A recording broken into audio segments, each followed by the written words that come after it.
तो अभी के इस वीडियो में हम लोग समझेंगे जो भी छात्र जो है ना कक्षा 9वीं के परीक्षा देने वाले सेकेंड टर्मिनल एग्जाम का उनके जो प्रश्न पत्र वायरल हो चुका है और मेरे पास जो है ना क्वेश्चन आ चुका है। यहाँ पे देख सकते हैं संस्कृत का लिखा है यहाँ पेपर, एक एक करके ऑब्जेक्टिव समझेंगे और एक एक करके जो है सारा का सारा डिटेल्स में समझेंगे क्या सही है क्या गलत है।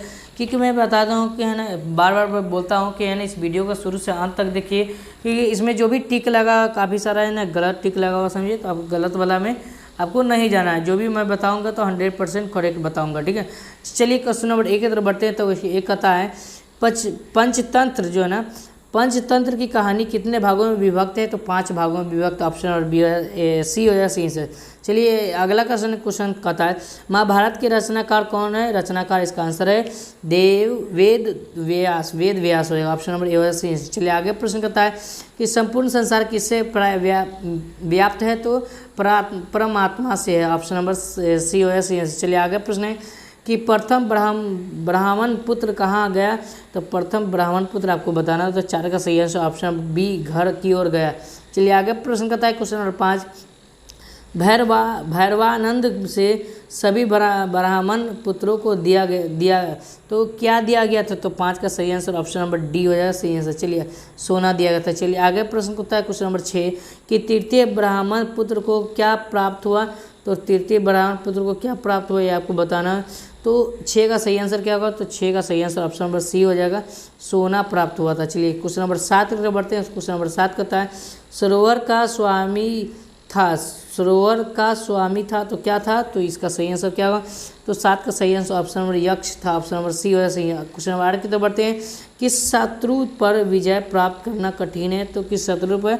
तो 9 की तरफ बढ़ते हैं, 8 की तरफ बढ़ते हैं, तो 8 का आंसर ऑप्शन नंबर बी होगा, लोभ होगा सही आंसर। चलिए आगे प्रश्न करता है क्वेश्चन नंबर 9 में कि संधु कौन है? तो संधु जो है ना ये आपको बताना है कि सबकी जो है ना ये भलाई चाहने वाला है, ठीक है। यहाँ इसका आंसर ए हो जाएगा। चलिए आगे प्रश्न करता है क्वेश्चन नंबर 10 कि पंडित कौन है? तो पंडित इसका आंसर बताना है, यह ज्ञानी है। क्या है? ज्ञानी। ऑप्शन नंबर बी होगा सही आंसर। चलिए क्वेश्चन नंबर 11 की तरफ बढ़ते हैं। 11 में दिया हुआ संसार का प्राचीनतम ग्रंथ क्या है? तो सर याद रखिएगा रामायण है, समझिए। ऑप्शन नंबर ए हो जाएगा सही आंसर। क्वेश्चन नंबर 12 की तरफ बढ़ते हैं। 12 का आंसर क्या होगा?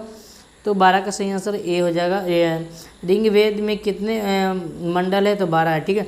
चलिए आगे प्रश्न है वेदांड कितने हैं? वेदांड कितने आपको बताना, तो 6। 13 का सही आंसर ऑप्शन नंबर बी हो जाएगा सही आंसर। चलिए ऑप्शन नंबर बी। चलिए आगे प्रश्न करता है क्वेश्चन नंबर 14 कि अर्थवेद में 12वें कांड किसकी जो है ना कांड में किसका वर्ण है? तो 14 का सही आंसर क्या होगा? तो दोस्तों ये 14 का जो है ना इसमें हमको डाउट है, लेकिन आपका क्या हिसाब है समझिए क्या आंसर है ये हमको कमेंट बॉक्स में जरूर लगाइएगा। चलिए आगे प्रश्न संस्कृत में बिना क्या नहीं है? समझिए तो संस्कृत में जो बिना क्या नहीं है तो एक संस्कृति है। चलिए संस्कृत के बिना क्या नहीं है? तो संस्कृति, समझिए। ऑप्शन नंबर सी हो जाए। चलिए आगे प्रश्न को होता है क्वेश्चन नंबर 17 की तरफ बढ़ते हैं। 17 में कहता है किसका अध्ययन आवश्यक है? तो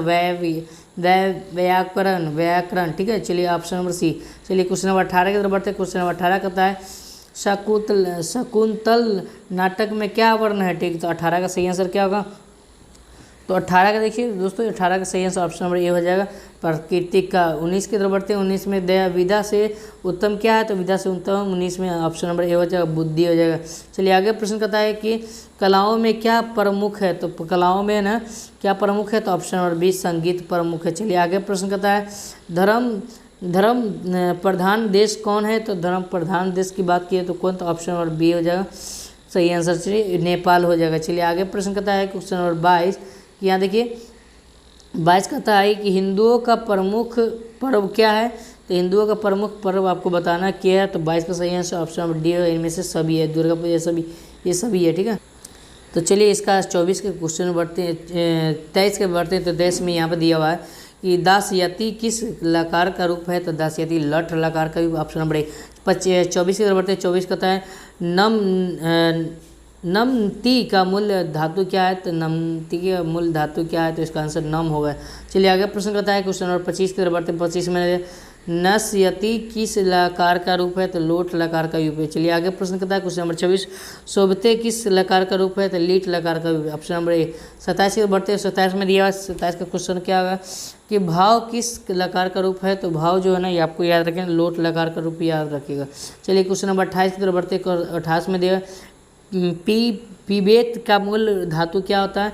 तो पा होता है। क्या होता है? पा होता है। 28 का क्या होगा?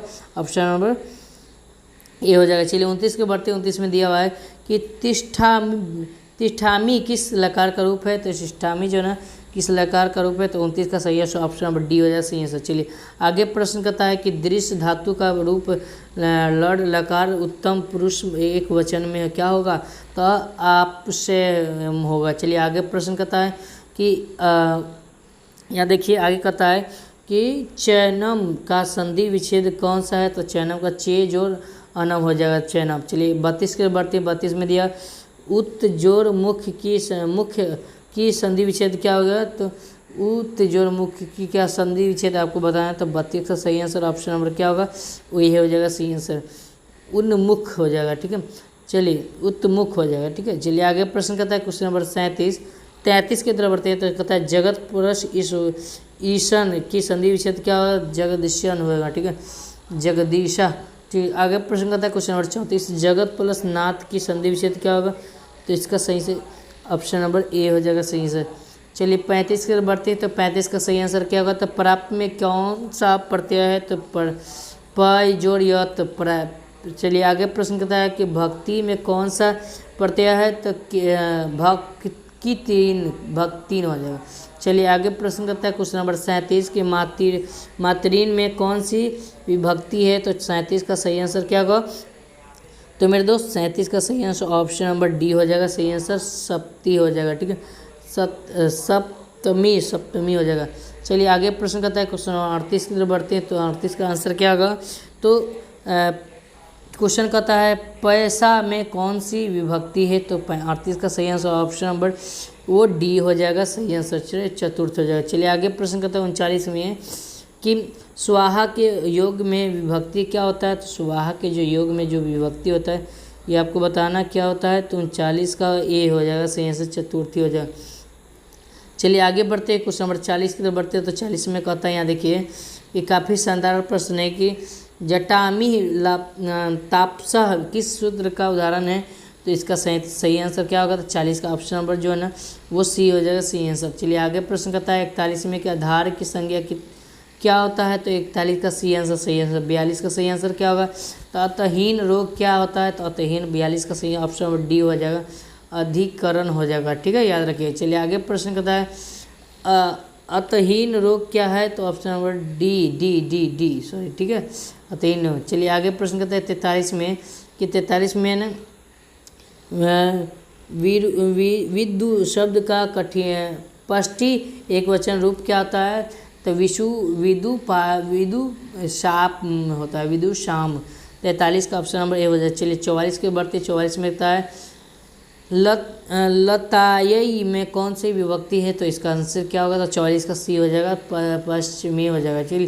चलिए आगे बढ़ते हैं 45 की तरफ बढ़ते कहते हैं पितरी किस विभक्ति का रूप होता है? तो पितरी जो है ना 45 का सही आंसर ऑप्शन नंबर ए हो जाएगा, प्रथमा का होता है। 46 के बढ़ते हैं। तो 46 में होता है साधु शब्द का द्वितीय विभक्ति क्या है? तो साधुम हो जाएगा। चलिए आगे प्रश्न करता है मुनीषु किस विभक्ति का रूप होता है? तो सप्तमी हो जाएगा, ऑप्शन नंबर डी हो जाएगा सही आंसर। 48 के बढ़ते हैं। 48 में है ना भौतिक किस सर्वनाम का शब्द का रूप है? तो 48 का सही आंसर क्या होगा? तो 48 का इसका आंसर होगा ऑप्शन नंबर डी ए हो जाएगा सही आंसर। ठीक है, ए हो जाएगा सही। चलिए आगे प्रश्न करता है क्वेश्चन नंबर 49 की तरफ बढ़ते हैं। 49 में यह दिया हुआ है कि मधुनी शब्द किस विभक्ति का है? समझिए, तो मधुनी शब्द 49 का सही आंसर ऑप्शन नंबर सी हो जाएगा सही आंसर। ठीक है, तृतीय बहुवचन हो जाएगा। चलिए 50 के बढ़ते तो देव प्लस तत्व में कौन सा शब्द है? ठीक है, तो देवतत्व। चलिए आगे प्रश्न 51 में बढ़ते हैं। तो धर्म प्रधान देश का इसका आंसर क्या होता है? पाकिस्तान हो जाएगा। चलिए आगे प्रश्न करता है कि 52 का आंसर क्या होगा? तो 52 का आंसर ऑप्शन नंबर सी हो जाएगा सही आंसर। ठीक है, ऑप्शन नंबर सी हो जाएगा। 53 की तरफ बढ़ते हैं। अब डायरेक्ट आंसर बता रहा हूँ।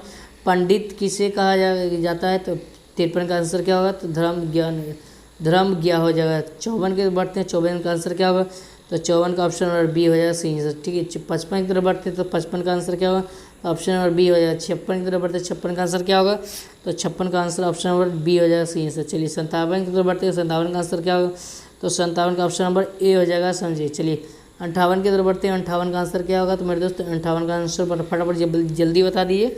आपको 85 क्वेश्चन करना है, 60 क्वेश्चन दिया हुआ लेकिन 85 क्वेश्चन करना है, ठीक है। तो 58 का आंसर क्या होगा, तो 58 का ऑप्शन नंबर बी हो जाएगा सही आंसर, ठीक है। 58 का बी नारी हो जाएगा। चलिए 59 के बढ़ते हैं, 59 का आंसर क्या होगा, तो ऑप्शन नंबर सी हो जाएगा सही। 60 के बढ़ते हैं, 60 का आंसर क्या होगा, तो ऑप्शन नंबर डी हो जाता है। इस तरह से हम लोग जो है ना 60 प्रश्न देख लिए, जिनमें से 50 प्रश्न को बनाना ही है। अगर आप PDF लेना चाहते हैं तो हमारा टेलीग्राम जो है ना लिंक दिया है, व्हाट्सअप ग्रुप लिंक दिया हुआ है डिस्क्रिप्शन बॉक्स में, वहाँ से जाकर ज्वाइन हो सकती है। जो कि चैनल का जो नाम है वही आपको टेलीग्राम में भी सर्च करना है, ठीक है, पॉइंट ऑफ स्टडी STM। दोस्तों अगर वीडियो पसंद आए तो प्लीज़ लाइक कीजिएगा, चैनल को सब्सक्राइब कीजिएगा, दोस्तों के पास शेयर कीजिएगा।